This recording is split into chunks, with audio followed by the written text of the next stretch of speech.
The following podcast is brought to you by fantasy-animation.org, an online educational resource dedicated to fantasy storytelling and the medium of animation. The site is run by Dr. Christopher Holliday and Dr. Alex Sargent from the Universities of Portsmouth and King's College London, and we invite contributions from the worlds of academia, fandom, practitioners, animators and creatives alike to contribute to our weekly blog, which features a number of reviews, editorials and in-depth look at the world of fantasy and animation. You can find it all at fantasy-animation.org. This show is recorded in remote circumstances due to the ongoing situation, and please forgive any audio problems or blips you might hear. Otherwise, it's a cracking episode, so do enjoy the show.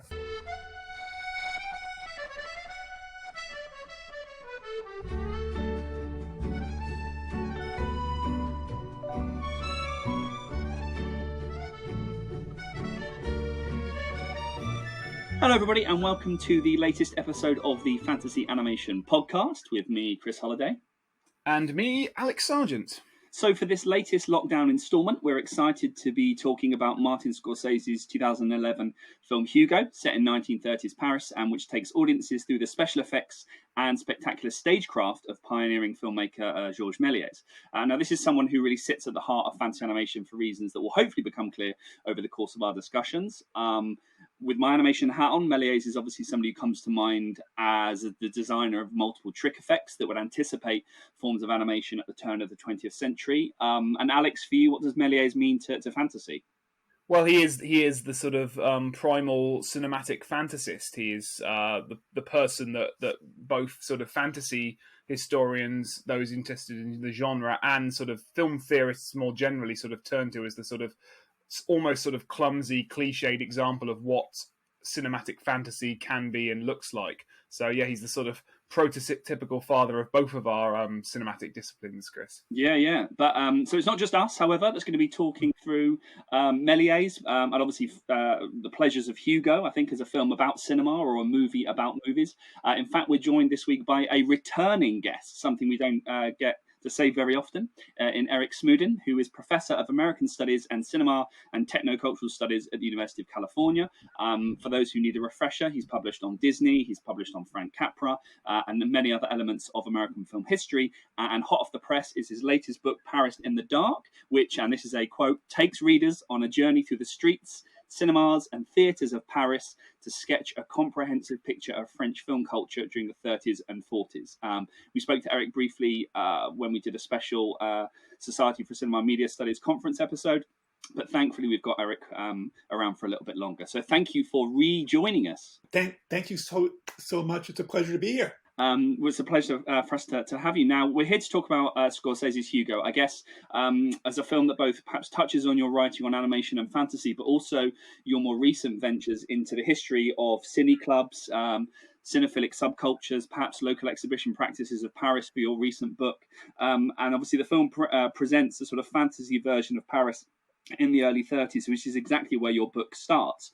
And so as a sort of starter for 10, I just wondered if you could perhaps talk a little bit about obviously the image of Hugo's Paris and perhaps the relationship that has with the Paris that you sort of found as you began to research and engage with Paris in the Dark.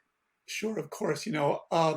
I first saw Hugo when it came out originally 9 or 10 years ago. And that was just as I was starting the project about what it was like to go to the movies in Paris at about this time. And I'm usually fairly tough on film to try to reconstruct a city. I grew up in Los Angeles, and dozens of films, hundreds of films, have tried to reconstruct Los Angeles as it looked in 1930, 1940, and often do a really bad job. So I'm always kind of skeptical of films that want to recreate a cityscape.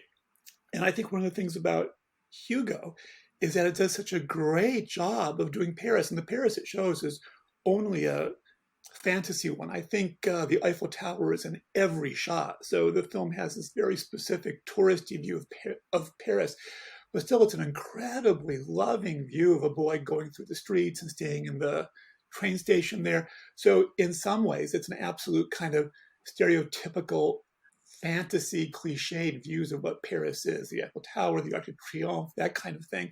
In another, it's a really kind of a wonderful ground level view of Paris, and especially through the eyes of a young boy. and a young girl as they go through some of the spaces there. So I really saw it as a kind of a great view of what it was like there, even if it's not a real one.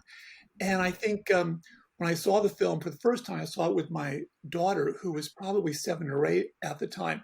And seeing Paris through her was also great. And I think that film gave her a sense of wanting to go. We took her there a few years later, and she kind of wanted to see the spaces in Paris that had been the spaces in Hugo. And so it was kind of a really great way of not only seeing the city through the boy's eyes in the film, but seeing it through my daughter's eyes at the same time. It's a really interesting depiction of Paris. To even call it a depiction, I guess, raises questions, because I think it's really charming. Yeah. I think one of the things that's charming about it is that it's so obviously not real. And quite a lot of films sort of play with a romanticized or imagined version of a city. And usually, as you say, it's sort of the fantasy is implicit. It's a sort of, the camera adds a certain fantastical element to the organization of space as it appears in real life. But this is overt in what it's doing. And I wonder if that makes it kind of, more lovable because it's more obvious.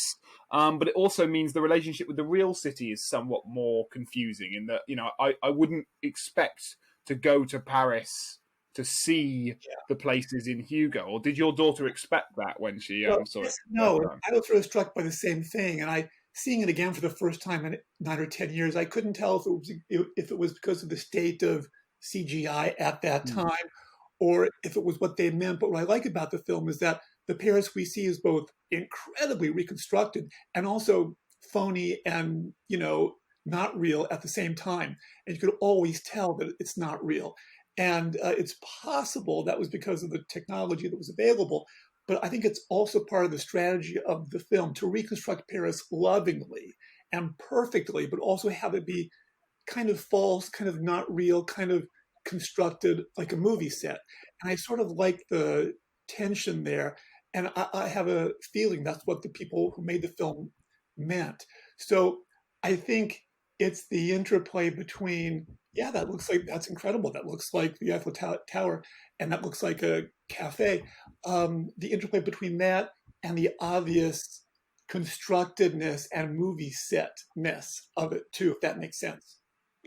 I love that idea of movie setness, and the kind of the pleasure in the artificiality. I mean, I think I've got a couple of. I guess on the one hand, we've got the film itself. I think I've sort of slipped it into lectures where I've spoken about computer graphics and obviously the idea of the virtual backlot.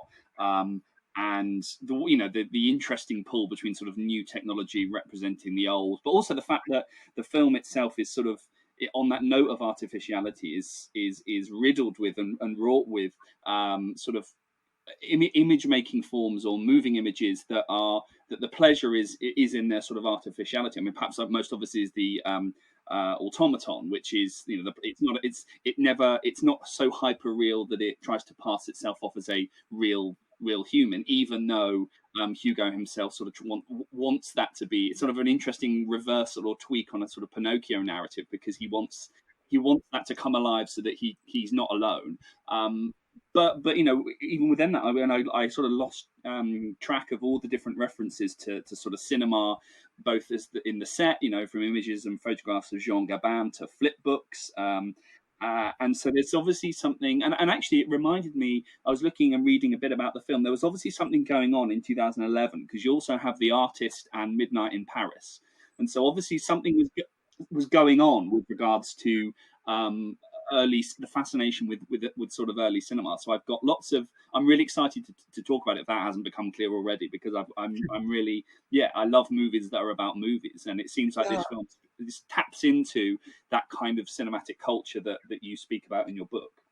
Yeah, I think that's really true. And I hadn't thought about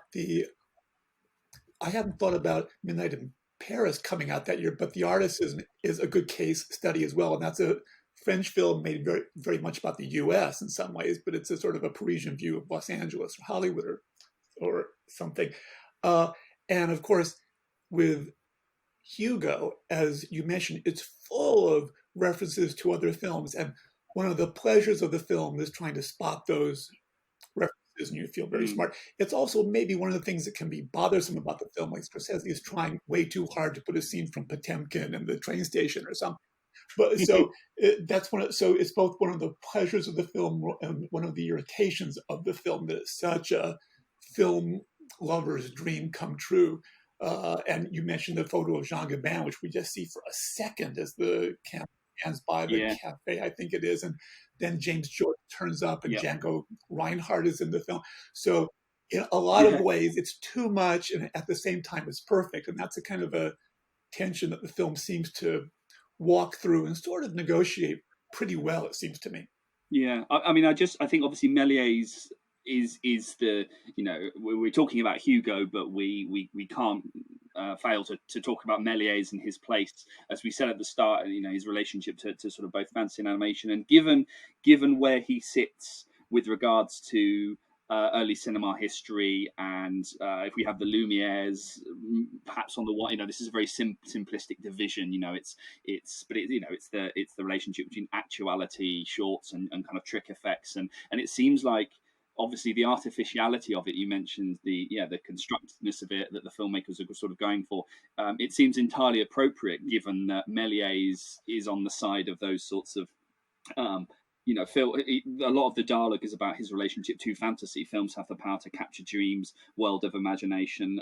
Come and dream with me. It seems entirely appropriate that, given which side of the knife edge he fits with regards to, you have Lumiere's making these sort of actuality, quote unquote, on location shorts versus, more something that perhaps leans towards Tom Gunning's cinema of attractions. It feels like that the fakery of the film is entirely appropriate to the lineage or genealogy in which Méliès himself was working. No, I think so too. And in fact, a lot of the film looks like a Méliès set in some ways, and I think that's where the artificial nature of the film works really well. And there are clips in the film of a lot of the Lumiere films. We see the workers leaving the factory, the train coming in. Station. Yeah. And so the film will sort of posit the documentary tradition of the Lumieres against the fantasy one of Méliès. It's interesting too, and this is where, I keep going back and forth on the film. You can make a really interesting film about Méliès' place in film history that would sort of de-romanticize this too. I mean, he was in charge of a vast studio, and the fantasy films he made were only a small minority of the films he actually made, which were all kinds of genres. And he had a studio in New Jersey, a studio in Texas. He was really an interesting entrepreneur in that early film period, and didn't just make those fantasy films that he's so well known for now. So, you could make an interesting but much more boring film about Méliès as kind of an entrepreneur, an early studio head who was in charge of kind of a vast global empire of film, and not just doing these kinds of fantasy films that we sort of love now and revere him for now. Obviously, when we were writing and thinking about the relationship between fantasy and animation, Méliès was a filmmaker that sort of came up, and each of us was trying to claim. For me, as I said, it's very difficult to not find histories of animation that sort of begin with Méliès. You can look at any Paul Wells's book, Understanding Animation, talks about the development of his trick effects and the sort of dissolve where the camera jams, and this is a quote, leads him to pioneer a whole number of other cinematic effects which would become intrinsic to the possibilities available to animators. So he's very much a sort of central figure, an origin point actually in lots of ways. You have that kind of convergence, I think, in early animation between Méliès as a trick filmmaker and then a group of filmmakers that were working in kind of comic books like Winsor McCay, and those two things come together and you get early animated shorts. And yet I vividly remember having discussions with Alex as we were trying to draft the introduction to our fantasy animation book, where Alex was sort of talking about Méliès as this kind of forefather of screen fantasy. But it's interesting then that you mentioned that he only really made a handful of fantasy films, and yet these are the ones that he's sort of, I guess, known for, or maybe it's because of that relationship to animation that he made films. That's right. He started a studio, the Star Films, and they made, I would imagine, thousands of films over a period of about 15 years or so. And most of them were the kind of genre films that we associate with films from back then, Westerns, dramas, that kind of thing. Yeah. The ones that he was officially in charge of course, were the fantasy films, A Trip to the Moon, that kind of thing. So he was the one who made those films. I'm not sure how many of the other kinds of films he himself made. His brother was involved. It was kind of a vast empire of filmmaking that then collapses around 1910 or 1915 or so. But there's no question that he is often seen as the father of a certain kind of film. And in fact, when I was doing research for my book about Paris, I was interested in seeing that in sort of the journalism of the period between 1915 and 1925 or so, he kind of just disappears. So the film is right in that respect. Where he is mentioned is when somebody will make a stop action film, like a Starevich will make a stop action film or something. Yeah. And then they'll say, this is a film that's indebted to the Méliès tradition of films from A Trip to the Moon and that kind of thing. So he turns up.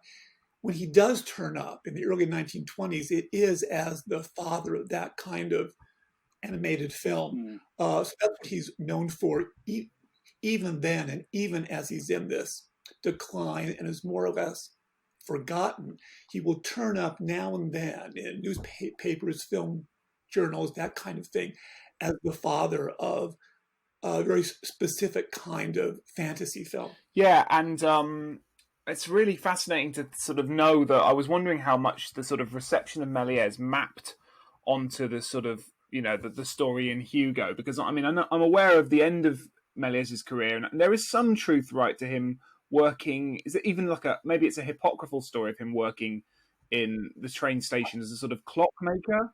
I think it's true. Yeah, I think that's true. I think he was there.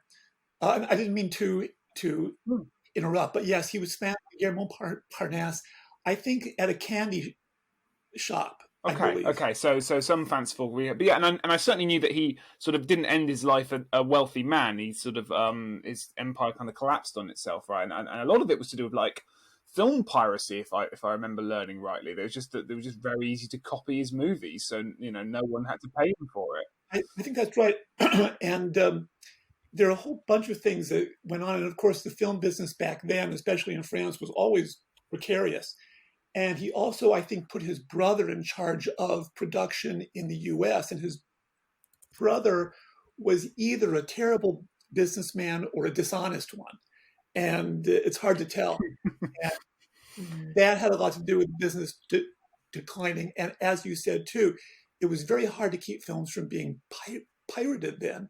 And so people were making knockoffs almost immediately. And probably he extended himself far too much without enough business know-how in terms of how to do that. And so he overstretched his capacity in some ways and probably wasn't as good a businessman as Pathé and some of the others at that time who were able to manage a global empire. And I guess what you've got, I mean, this is my knowledge of French cinema history is lacking here, but for some broad histories I do know, you've got the sort of 30s as the arrival of a certain kind of sort of classicism, poetic realism, all this kind of stuff, whereby perhaps the taste of the era is not for the sort of more overt artificiality that Méliès embodies. So is that part of his downfall as well? I think that's right. And the film, where the film kind of falls down is when Méliès is telling the kids about why his career declines. And he says something about how men returning from World War I were in no mood to laugh at films. And that really has nothing to do with it, of course. And his career declines. It's not clear that tastes change, although that might be the case. And really, what's interesting about his films is that they're so sophisticated on one level, what he does within the shot, and kind of unsophisticated on another level. He's not doing much from shot to shot. He's not doing much in terms of editing. His mise en scène is kind of flat. So his films are interesting to study because on the one hand, they're so much indebted to a theatrical tradition in Paris of being on stage and so much looking forward to what film can do as well. So it's possible the fantasy films we know him for now would seem fairly unsophisticated later on. But I think mostly the career declines in part because of the global film market being so difficult, the advent of World War I destroying the French film industry generally, and probably just he was in over his head in terms of business. That's not what he was cut out for. But he does, I think the film is accurate in terms of he's then from 1950 or 1920 on or so, he's working in Montparnasse. He also owns the theater. He owns the theater that Robert Houdin, the magician, had started. Méliès buys that and runs that through the early 1920s as well, and then it's torn down. So he keeps his hand in entertainment, but I think he's discovered in the Gare Montparnasse by a film historian. In 1925, a guy named Georges Michel Croissac is writing a history of cinema, the first 30 years of the history of cinema. And he wants to get all the founders in his book and talk about them. And so he tracks down Méliès. And it's largely through the efforts of Croissac, whose book is published in 1925, that Méliès is broadly rediscovered. So a film historian is the true hero of the story and not a couple of kids. And that's perhaps why we like it so much. It's better than the critic being the bad guys, as they like exactly. A film like Ratatouille. But I think actually we're talking a lot about film history. I think what occurs to me is that I'm interested in what the film's pleasure in terms of the relationship to all that history, because I mean, there's a dual register going on, and this was normally marketed at sort of a family audience, but I think it's quite widely publicised that most of its sort of appeal was to a sort of certainly did better critically than it did at the box office, and you can see why, and that it appeals to a certain, I guess, more mature cinephilic sensibility. And is certainly a very different kind of family-friendly movie from the stuff that's being released in the cinemas at the time and to this day.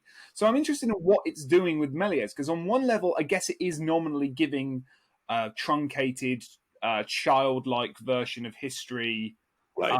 To kids who are probably not familiar with Méliès, almost certainly not, and there is a certain, storytelling, telling of history going on that has some nominal relationship to the real, but that's not the audience that find this stuff really interesting. The people that find it really interesting are the people that already know the story.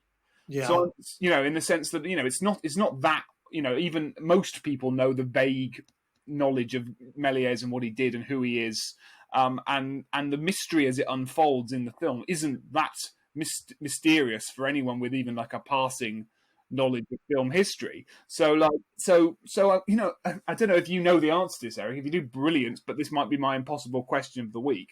What is the film sort of using that to tell? Because it's essentially retelling a simplified, obviously romanticized version of a story we already know, and yet there seems to be some massive pleasure in having it told to us this way. Yeah, I think that's really interesting, and obviously the story too, and this is what's so compelling about the film, is the story of the young boy, which is a made up story, and the loss of the father. And of course, there are millions of films like this, and one of the reasons why there are is that it's always so compelling. The story of the boy in search of the love that he's lost from his parent, is sort of a Dickensian kind of a story as well. So I think it taps into all kinds of pleasures.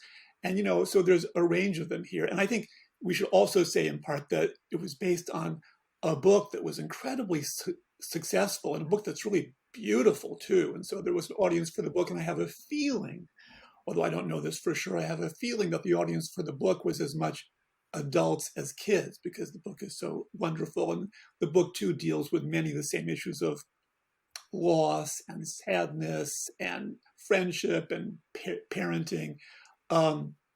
So the book too is one of those great children's books that is possibly much more appealing to adults than it is to kids. And I think the film has that same kind of a feel, and you can have a kind of a very much a film enthusiast appeal for the film. That is, I'm kind of caught. The opening shot of the film is very much the opening shot of Citizen Kane as it goes into the close up of the boy and the clock. It's very much like going into the house in Citizen Kane. So there's all these kinds of in jokes that give a certain kind of pleasure to people who have seen films. There's just a pleasure to the familiarity of the story in some ways, not just the Méliès story, but the story of a young boy who has lost his father. And then there's also, I think, some of the pleasures too of replicating a book that is really a beautiful object. But I'm interested to hear, and I didn't know this, that the film was not that successful at the box office, and it somehow, so it might not have been a kind of film that coded well as a kid's film, a family film. It might not have, it lacks something from the get-go that the Harry Potter films, let's say, have. And it might be interesting to figure out what that is. I'm not quite sure. Yeah, I mean, I'm trying to think in terms of the pleasures of the film. Yeah, I wasn't too familiar with the sort of relationship between the critical and the commercial reception of the film. I'm just trying to think a little bit on what the film sort of does with Méliès. I mean, I think for me, the pleasures of when I was rewatching the film, and yeah, same as you, Eric, I hadn't seen it since it had come out. I think I might have caught odd little bits on TV and so forth, but certainly hadn't seen the kind of whole thing. I think, yeah, I mean, for me, part of the pleasure was about discovery in lots and lots of ways, and the opening shot that you described when you have that kind of swooping digitally assisted camera that goes into the station, along the platforms, up into the clock face, that as Alex said, is quite explicit in its artificiality. And I think before that, though, you hear the sound even when the sort of company logo and everything, and you get the high angle shot of the Champs-Elysees and the Arc de Triomphe. It's sort of matched to the sounds of trains and then clocks, and you have the interior of a clock that then fades away, and we see the Champs-Elysees with the roads coming off of it, and the idea that the space itself is sort of replicating the city. The city runs like clockwork. And a similar thing is. And the similar thing is true of the station. You have people's roles, and I'd forgotten all the little intricate relationships between little characters, and frisons between two characters, Francis de la Tour and Richard Griffiths, who are sort of having this moment, and then you've got Emily Mortimer's character Lisette and Sacha Baron Cohen's Inspector. So all these little relationships, and then obviously the two children as well. But for me, part of the pleasure of how the film uses Méliès and how the film uses cinema is that it plays with cinema and knowledge, and the best thing about cinema in the film is that it's information that can be passed on to people. So you have characters, you have Hugo passing on, let's go and have an adventure, and they go to the cinema and watch a Harold Lloyd movie. And then characters talk about other characters and the legendary status and of Méliès, and then you find out that Helen McCrory's character Jehan, who's part of the sort of Méliès film history, and his wife and stuff was an actress. And so what I really liked was how cinema connected up the relationships between lots and lots of characters, and that we have cinema as this kind of discovery that is framed by these broader sort of discourses of references and intertextuality and cinephilia and all these sorts of things. But films themselves have the ability to enrapture people, and people learn about movies and rediscover movies. And ultimately, Méliès sits at the top of that, because the whole film is really about Méliès trying to recapture and not be ashamed of his own legacy. And so I kind of found the film enshrouded with all of this sort of cinephilia, but actually what I really liked was how it sort of connected up lots and lots of characters, and the pleasure that other characters have in telling other people about their love of movies and bringing them into that culture, which I guess fits with exactly that sort of 1930s, the stuff that you talk about in your book, the cinephilic subcultures and subcultures, and the clubs, and obviously 20 years later we get the French New Wave, which is, so I'm sort of really interested in the way that the Méliès is used, but how cinema, I guess, is used Yeah. more broadly. No, I really think that that's true. And first of all, I'm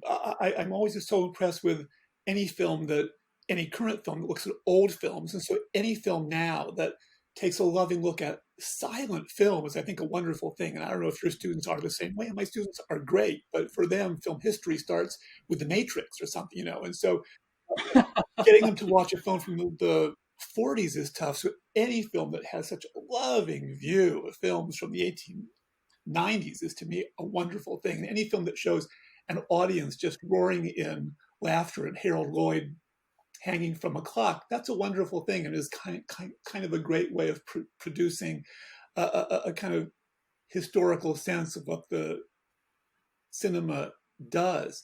And in that sense, it shows that Scorsese is really very much a throwback to the filmmakers of the 50s and 60s who grew up with that kind of thing. And so I think that a film that preserves that kind of memory of film and that concentrates so much on people watching films is just a great thing. And I too was struck by, you mentioned the train station and the clock. The film is so smart, and the book is smart too. And clocks are such a wonderful metaphor for films because the mechanics of both seem so similar, the ways they work on intermittent motion and moving. So I think the film is smart in so many ways, but I just kind of love this child's eye view of film. And I should say, I hadn't read the book, but I took a look at it because, as you know, I'm the ideal podcast guest. So I did my homework here. And I read the book. Excellent. And in the book, it's the girl who's the film enthusiast and takes him to see the Harold Lloyd film.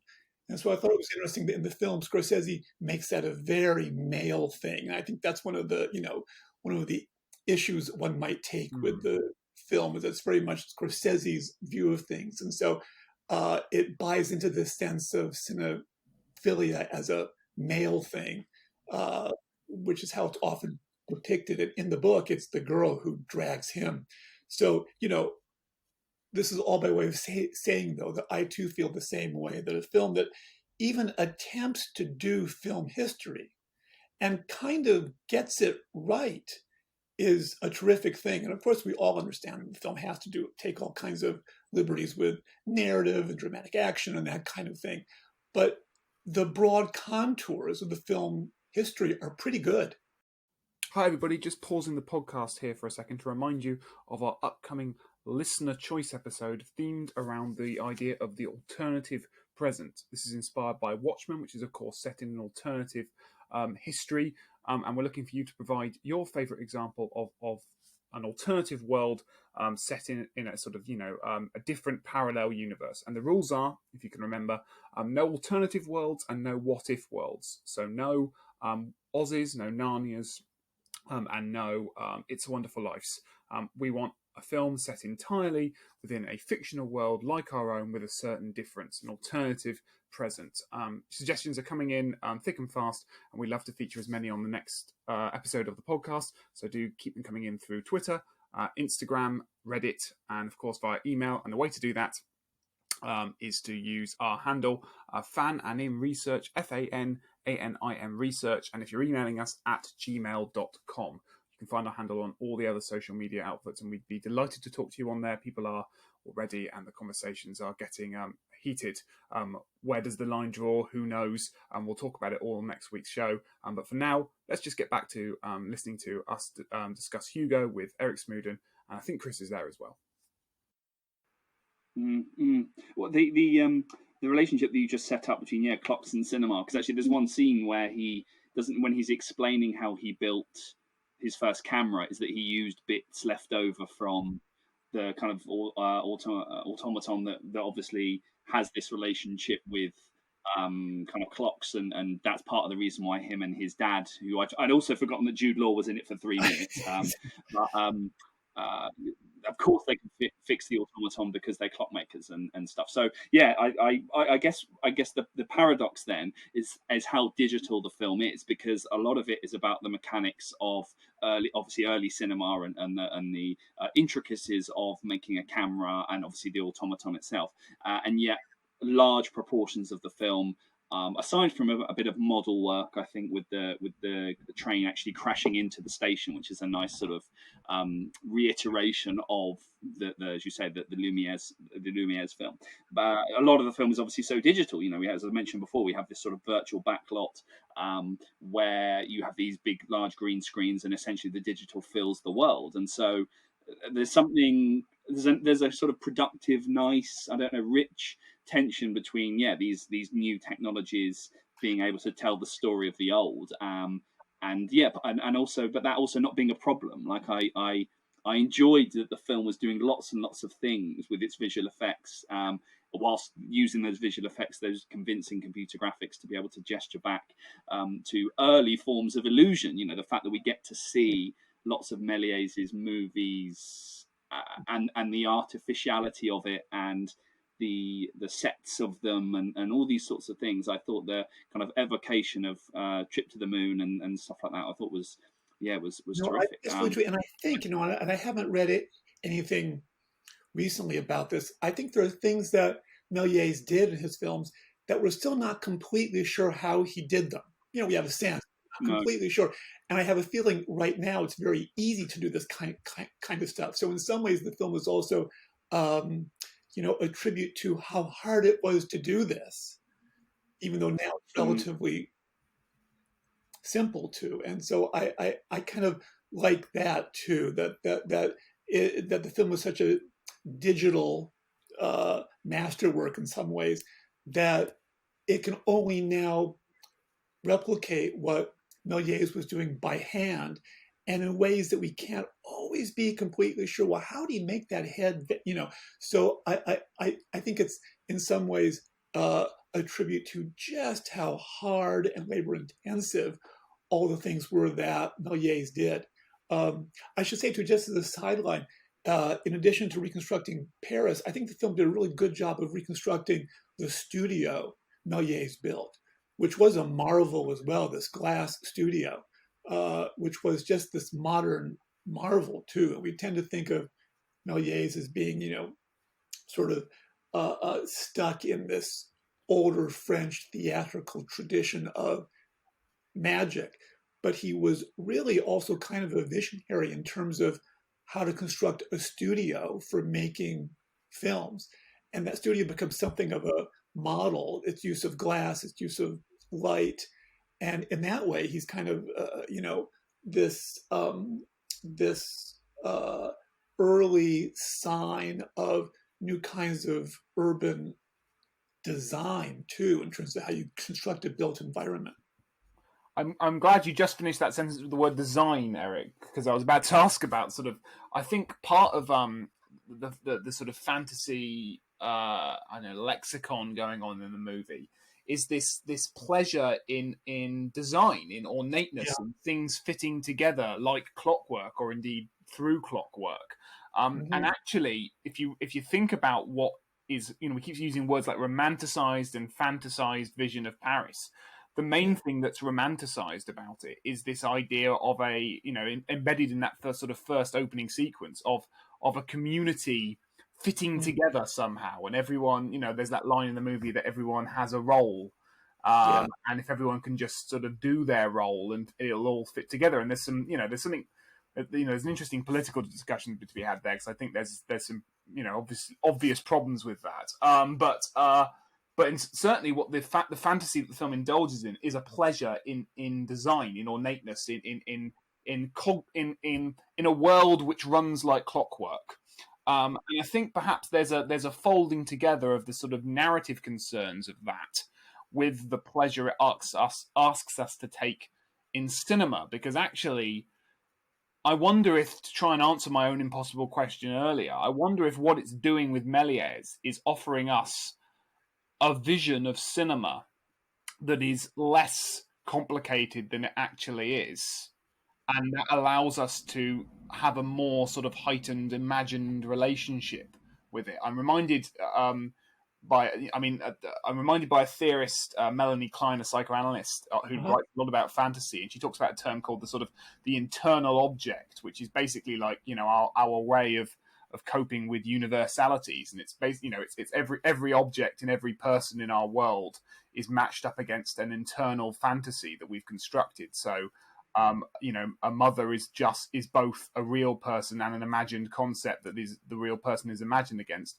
much in the same way that a pen is a real pen and an imagined thing that a pen should be. A pen that works properly, a pen that writes all the time. A podcast is a thing that both we can imagine works all the time and is always scintillating and fascinating to listen to.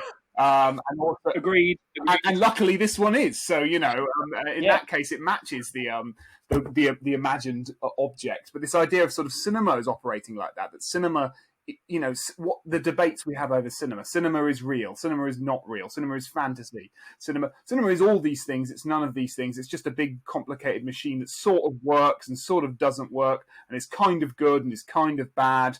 And it's all messy and complicated. But this offers us a version of cinema, a way of reconnecting with a certain childlike, romanticized, fantastical, imagined object of cinema. So almost Méliès represents cinema, and the way he treats him represents the way the film treats cinema, or asks us to treat cinema, at least for an hour and a half.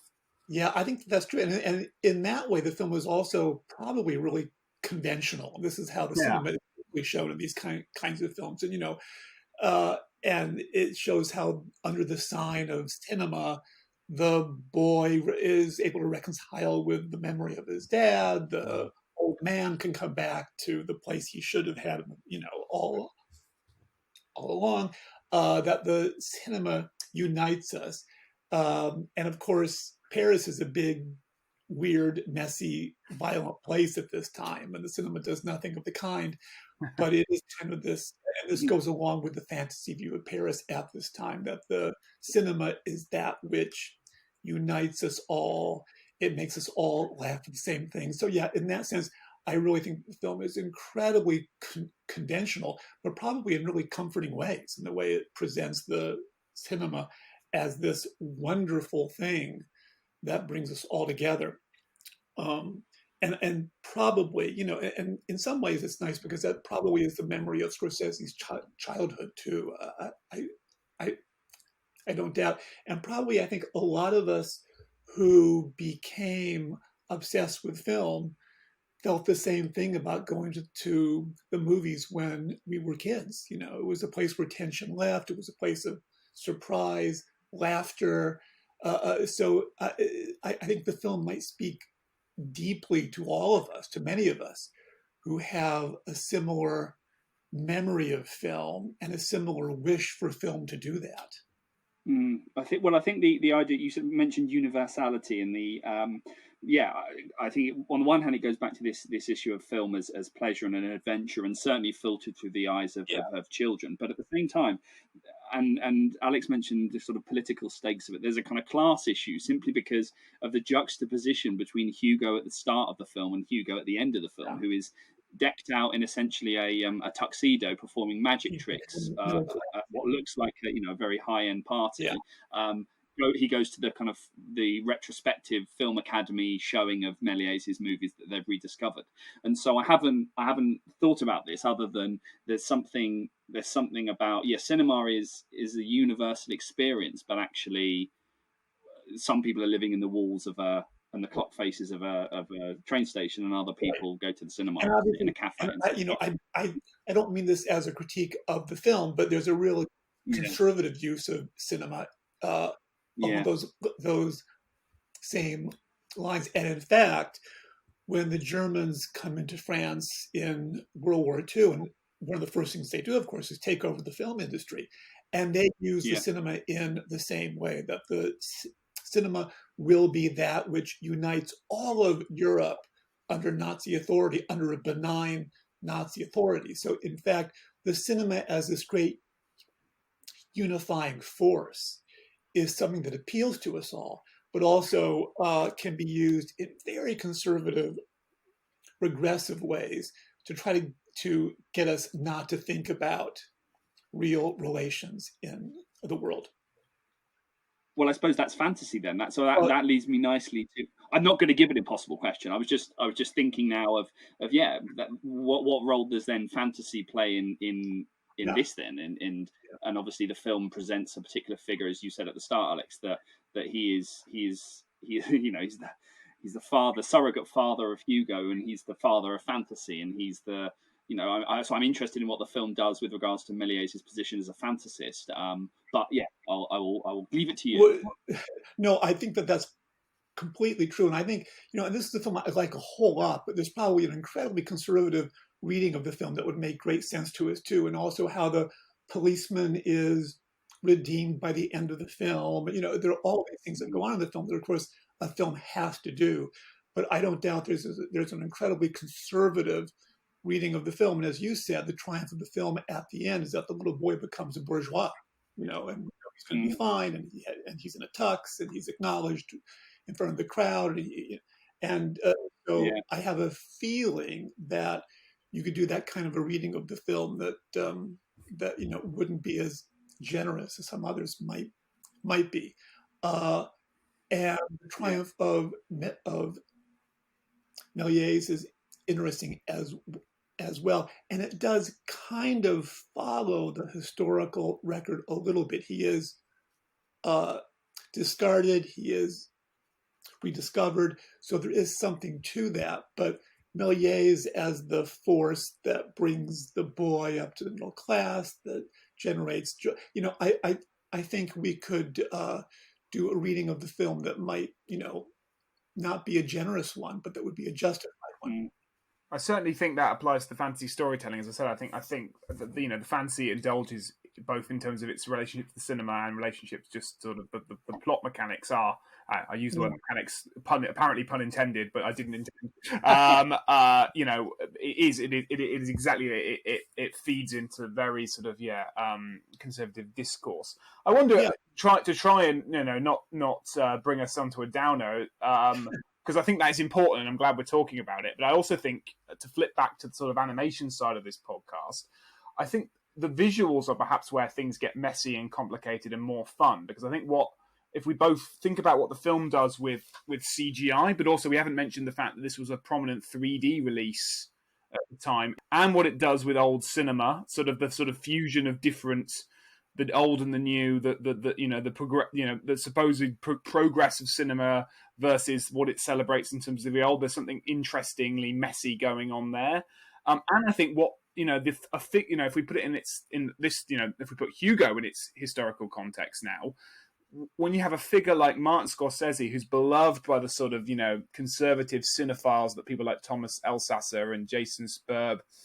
talk about in their work, you know, the sort of, you know, who are at the same time, before Scorsese and people like him start making movies in 3D, absolutely, you know, down on the technology as this sort of, you know, working class entertainment for people who don't really love cinema the way they should.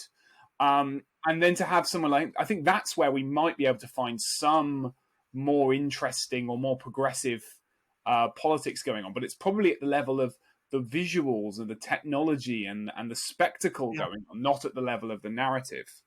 It's interesting. I had forgotten that the film was 3D. Yeah. And of course, in 2010, 3D seemed to be the future of cinema. And now, of course, it's the dustbin, right? And 3D films are not being made. So in some ways, the film had less of a shelf life than a Méliès film. And I had completely forgotten. And of course, when I saw the film, excuse me, the other night, I saw it on my crystal clear television screen, which gave this incredible image. And 3D isn't really required. But you're absolutely right. When I saw the film the first time now, I remember it being a 3D film, which added to the trains coming at you, that kind of thing. So in that sense, the film is kind of a relic of a moment in film history that seemed to be the future at the time, and now is the distant past.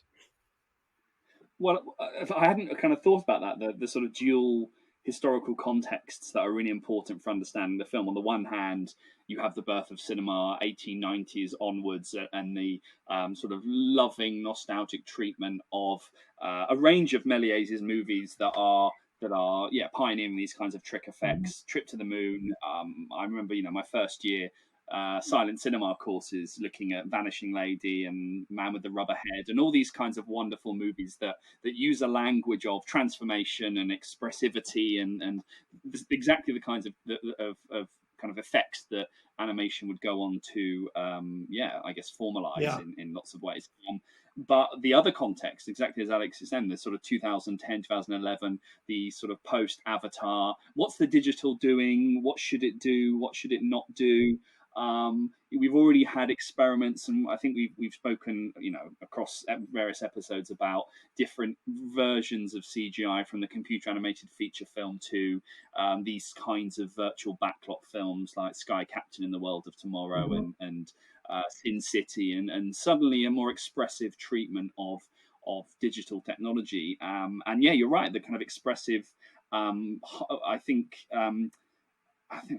it's a piece by Owen Weech, a book on expressive spaces in digital 3D, that sort of talks about the movement across the screen space and a kind of hyperhaptic visuality, which I think this film uses. Hugo is a really interesting film then, but that both looks back to the birth of cinema, can be very much anchored to a 2009, 2010, 2011 period of 3D. It's also the same year as Spielberg and Peter Jackson's Adventures of Tintin adaptation. So another sort of, what's CGI doing? What could it do? How can it manipulate comic book space in that sense?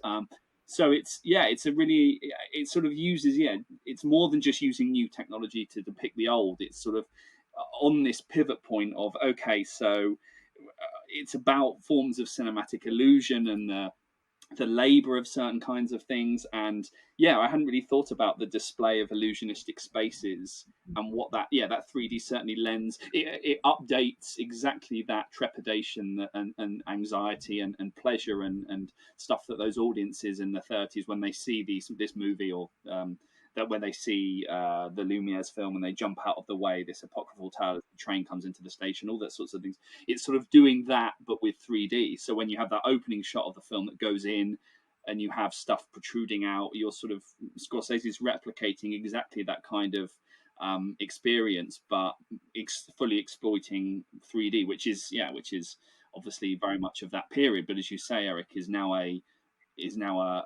relic. So this film is I don't know what that means, but it's certainly perhaps.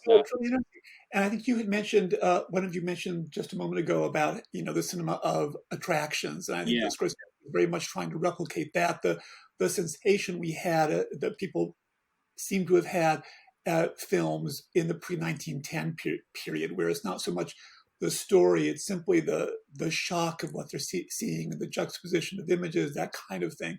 And I think that Scorsese is trying to replicate that, which is what in part makes this a smart film, that he is trying to, in a modern way, replicate what it must have been like to go to the movies in 1905, 1910, at the time when Méliès films were being seen. And I think that's a really interesting kind of a thing to try to do in a film, even as you're doing so with all of the modern technologies of CGI and 3D, which now, as you said, seem kind of quaint. So the film is both interesting in its evocation of history.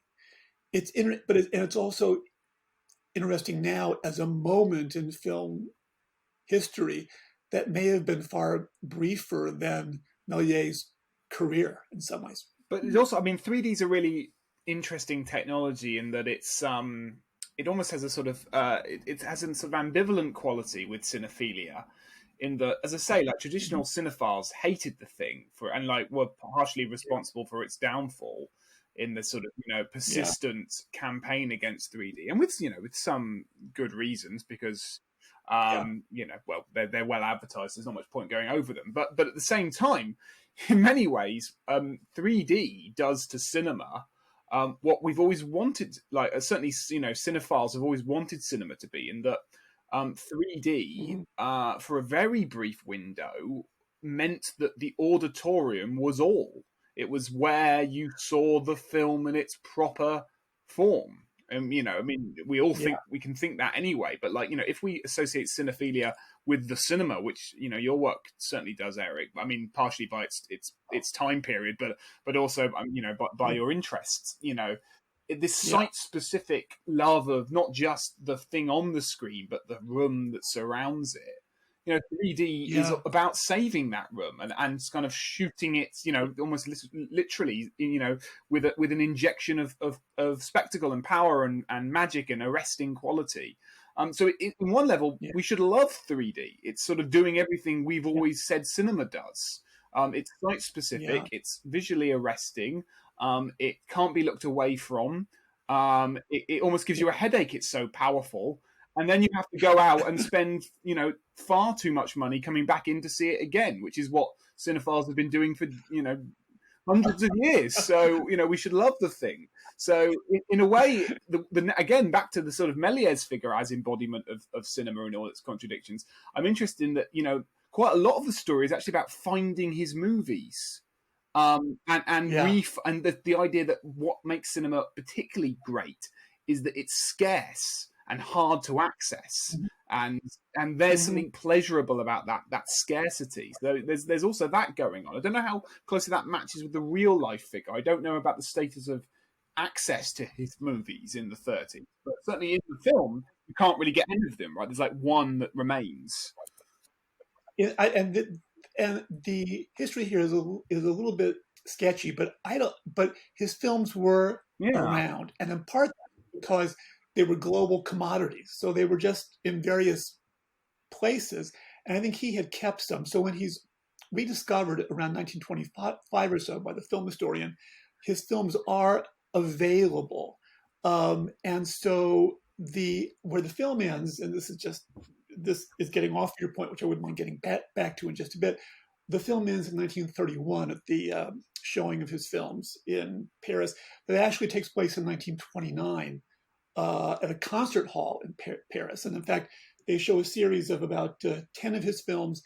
And they also show, and this is so interesting, the DeMille film, The Cheat, which was this huge success in Paris in 1915. So it's a very mixed bill of films at the gala for him in 1929. So his films had never completely vanished. And I think he had kept some. So it wasn't quite the job it seems to be in the film, where they think that only one of his films has still existed. They have to pour through archives all over the world. His films were more available, I believe, than the film would make it seem.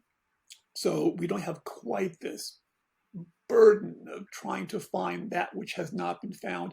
I don't think there had been any source that said that he had died in the war, So in some ways, the history is really strained here.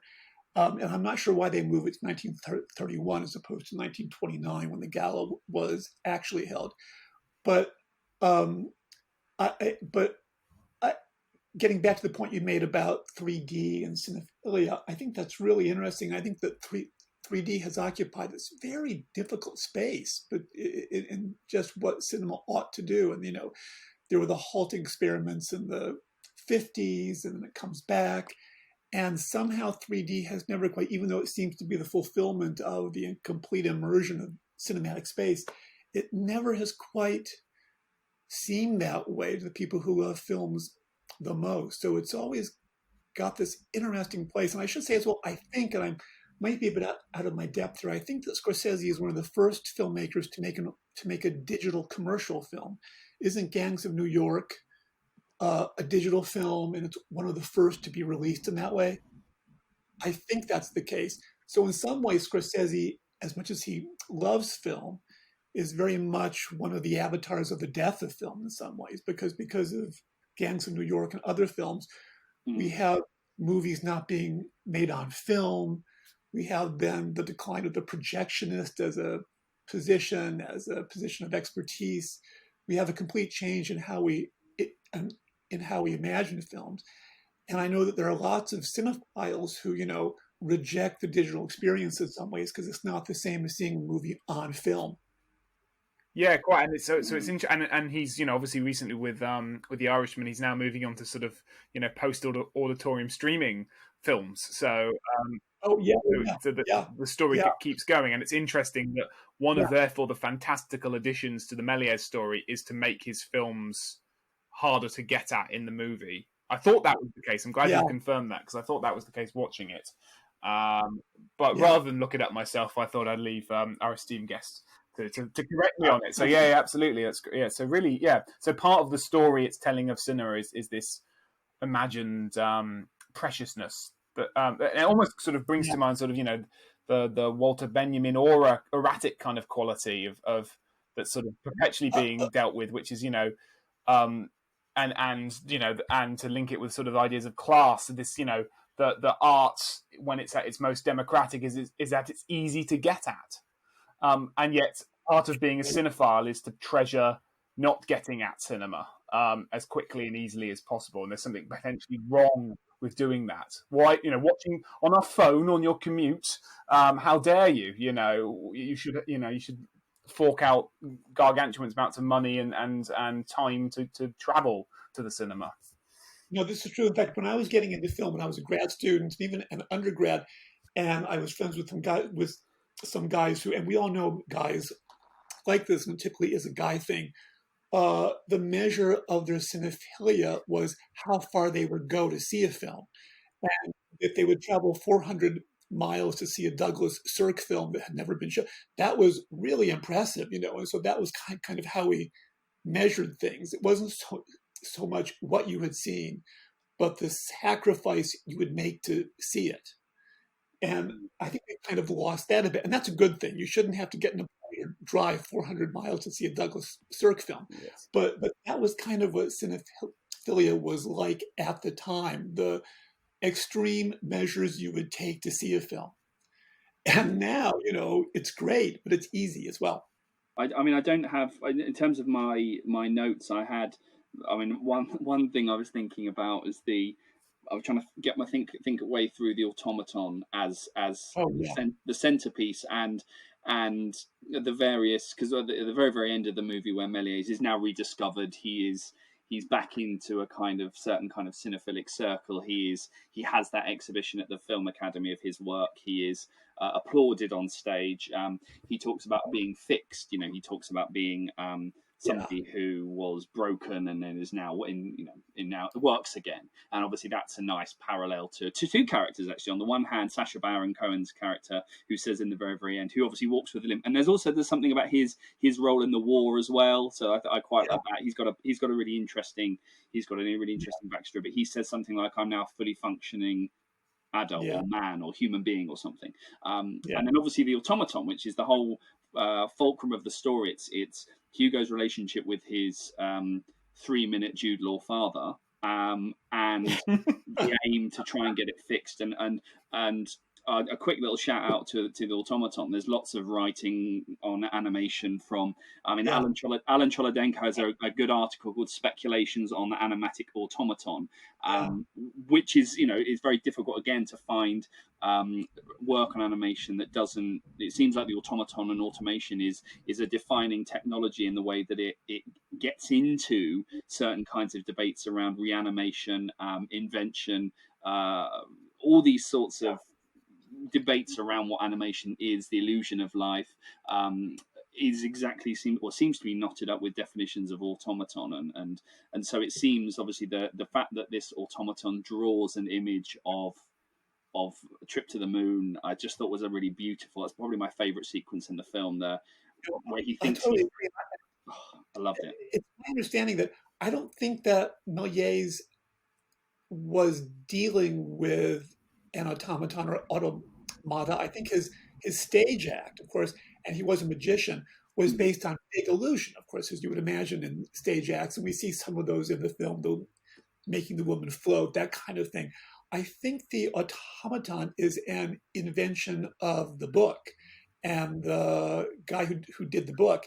And the book is so great because the book, and I just realized this as I was going through it the other night, the book is almost like an animated film too. It's like a flip book, the way the pictures work. And the automaton there makes perfect sense. And there does seem to be a link between the automaton, animation, and just the way that images work on us. So I believe that's an invention of the book and not based on anything Right. historically true about Méliès. Yeah, well, that phrasing, the way the images work on us, is that's really what the film is about. You know, the power of illusion and the power of images, and Yeah, I guess from the critical side, animation has this sort of always has this vexed meaning that is very simply tied into the automaton. But as I said, yeah, there's lots of references. We get images of a flipbook, and in fact, that's one of the ways Hugo's little notebook that has essentially the flip book right. of the automaton. When there's so many different ways in which image making technologies you have in the film and then of the film. So you have the film begins with this digital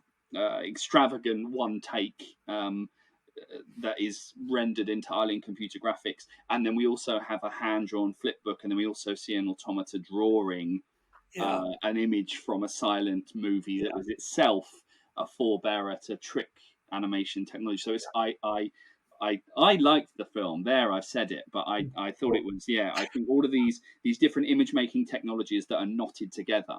I thought was kind of wonderful. Yeah. Well, I'll say it too. Now you emboldened me. I like the film too, and Yes. So do I. But with a certain criticality, and a podcaster, Phil. But it is lovely. It's a lovely film to watch. I totally agree. And when I came back to it the other night, I wasn't quite expecting it to like it as much as I did, but I really did. And I think that the animation in the film kind of is a problem with cinema writ large. It looks real, and that's the pleasure of film a lot of the time, and it's certainly the pleasure of animation, which looks so real, but we know it's not. And so the film was always playing on that with almost every shot. And so I think it really gets at the pleasure of film, the problems of film, the distinctions between film and the real, and the way those two things merge. Mm. And I think that's really a great thing. And so I could imagine, I don't watch films with this in mind, but this could also be a great teaching film too. Yeah. Agreed. Yeah. I think I saw some shots in the film that were from Vertov's Man with Movie Camera, late 1920s film. And of course, for all those Russians and formalists at that time, the cinema is great because it's a machine. Mm. A machine that can do anything. And so if Scorsese is invoking that and sort of making a movie that's a machine, that's really interesting and really kind of a smart way of invoking a different kind of film history and a smart way of talking about film. It's this vast machine. Mm. A smart way of talking about film is probably a good moment to start to wrap up this episode. In some ways about talking about film. Eric, thank you so much. Do you have any final thoughts on the movie we haven't covered? Any particular favourite scenes or moments that you'd just love to mention before we wrap up? Yes, if I could. The only thing that I would say is one of the first new cinemas built in Paris after World War II was built on the site of Méliès's theater, which had been the Houdin theater that Méliès had bought. And it's christened in 1946. It's called the Méliès Cinema. And the film that opens it, I think this is appropriate for the podcast and for the interest we all have. The film that opens it is The Wizard of Oz. Oh. Terrific. And there's the Wizard of Oz reference for the week. I was worried then. Terrific. Oh wow, what an interesting little tidbit. That's great.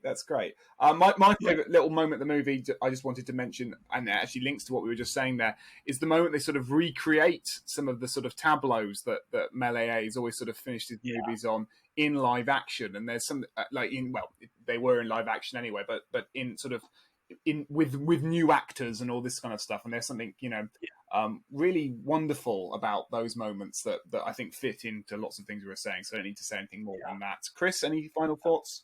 Yeah, I mean, I think my favourite little bit is either the opening first couple of minutes with the superimposition and then the shot. I mean, I'm also really struck, and I've used this in classes as well. The final bit where he's on stage talking to Hugo, talking to the crowd, but talking to Hugo, and then he says "Come and dream with me," opens out his arms, and then takes a step back, puts on I think he puts a cigarette or a pipe or something in his mouth, puts his hat on, and then the film takes away Ben Kingsley, and they sort of superimpose Ben Kingsley's performance onto the real Méliès, and you have that blurring of temporalities, or you have that kind of issue of performance. Because I mean, I haven't really talked about Ben Kingsley, but I thought he was great in the film, and it was very much Méliès. But I really like that final part where he's opening out his body to the audience and talking about his life, and then says, "Come dream with me," and then you have it's like a 2-second flip where he becomes part of the film, and we're now into real film history. So I could. And also, it's a cinephile's dream, really, all of the little references. So it's definitely one of the ones that deserves a rewatch. But yeah. Terrific. Eric, if people have had their appetites whet by some of the sort of discussions we've been having, where can they find your book? Is it available and out and ready to purchase in all good bookstores?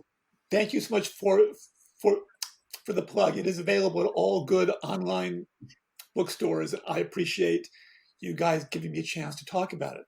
Well, we appreciate you coming on the podcast and helping us unpack Hugo, and what a wonderful discussion. I'm sure listeners will take a lot from it and learn a bit more about the movie.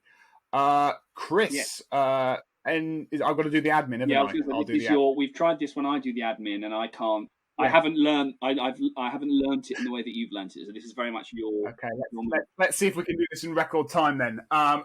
So you can find us at fantasy-animation.org, where you can access our archive of podcasts, just like this one. You can hear Eric's original interview with us back on the SCMS specials we did. It almost feels like a lifetime ago now with all the changes that have been happening since, but about a year and a bit ago. You can also find blog entries on topics that will no doubt cover some of the stuff we talked about here. Chris always wants to receive more blog entries, so if you are an aspiring academic, practitioner, animator, fan, if you are involved in any coordinated fan activity, if you just want to see if you'd like to write for us, get in contact and see what we can do. And as always, you can find us on Twitter at FanAnim Research, FANANIM Research. That's also our handle for Facebook, Instagram, and now Reddit, where there are some lively conversations going on right now. Take part in them. And don't forget our listener choice episode next time, which will be on a parallel universe, a parallel history film of your choice. We're going to love debating the semantics of that. But if you have any further suggestions for that, do email them at fananimresearch@gmail.com or just get in contact via social media. That has been us for another week. Eric, once again, thanks so much for coming on the podcast and journeying with us to Paris. Thank you so much. Thanks very much. And Chris, I'll see you and the listeners next time. Bye.